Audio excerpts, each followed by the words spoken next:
Thanks. പക്ഷേ കൈ കഴുകാൻ മറക്കരുത്. നമ്മുടെ മാർക്കറ്റിൽ നിന്ന് വാങ്ങിയതാണ്. എൻഡോസൾഫാൻ, എക്കാലെക്സ്, ക്ലോറോഡെയിൽ, ഫംഗിസൈഡ്. കെമിക്കൽ കോക്ടെയിലാണ് ഓരോരുത്തരുടെയും കയ്യിൽ പറ്റിയിരിക്കുന്നത്. Liver kidney dysfunction, asthma, depression, പിന്നെ ക്യാൻസർ.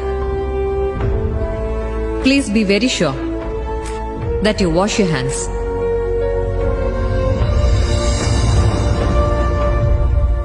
വൈറ്റമിൻ എ കണ്ണിന്, സി രോഗപ്രതിരോധ ശക്തിക്ക്, ബി കോംപ്ലക്സ് നാഡീവ്യൂഹത്തിന്. പക്ഷെ അത് പഴയ കഥ. നമ്മുടെയൊക്കെ പൂർവികർ പറമ്പിലിറങ്ങി പണിയെടുത്തിരുന്ന കാലത്തോളം പഴക്കമുള്ള മുത്തശ്ശി കഥ. ആഴ്ചയിൽ 7 ദിവസവും എല്ലാ വൈറ്റമിനും നൽകിയിട്ടും മാസത്തിൽ ഏറ്റവും കുറഞ്ഞത് ഒരിക്കലെങ്കിലും നമ്മുടെ കുട്ടിയുമായി ശിശുരോഗ വിദഗ്ധന്റെ അപ്പോയിന്റ്മെന്റിനായി നമ്മൾ കാത്തു നിൽക്കുന്നു. പനിക്കും ജലദോഷത്തിനും വിളർച്ചയ്ക്കും വയറുവേദനയ്ക്കും ഒക്കെ അദ്ദേഹം മരുന്ന് കുറിച്ച് തരുമ്പോ തൽക്കാലം അത് കുറയുന്നത് കണ്ട് നമ്മൾ ആശ്വസിക്കുന്നു. വീണ്ടും അടുത്ത മാസം അതേ ഡോക്ടറുടെ അടുത്ത് എത്തും വരെ. നമ്മുടെ ചെറുപ്പത്തിൽ എത്ര തവണ പോയിട്ടുണ്ട് നമ്മളൊരു പീഡിയാട്രീഷ്യന്റെ അടുത്ത്?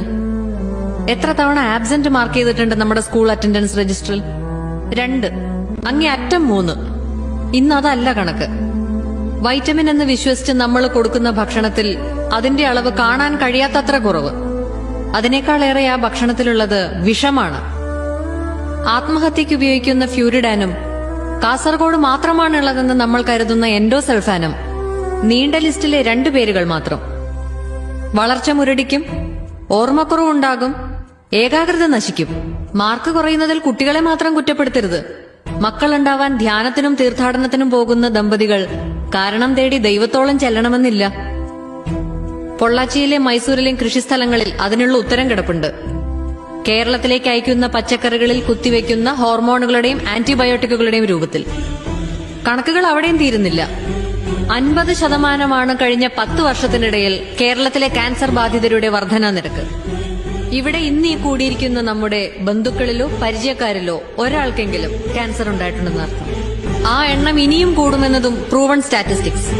അതിൽ കുട്ടികളുണ്ടെങ്കിൽ ലുക്കീമിയയ്ക്കുള്ള സാധ്യത കൂടുതലെന്ന് മറ്റൊരു പേടിപ്പെടുത്തുന്ന കണക്ക്.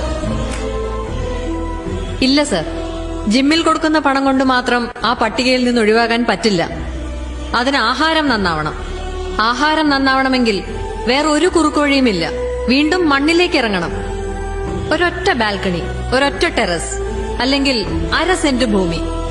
ഒരു വീട്ടിലേക്കുള്ള പച്ചക്കറികൾക്ക് അത് ധാരാളം. ആർക്കും സാധിക്കും. ഒരിക്കലും കഴിയില്ലെന്ന് കരുതിയിരുന്ന ഞാൻ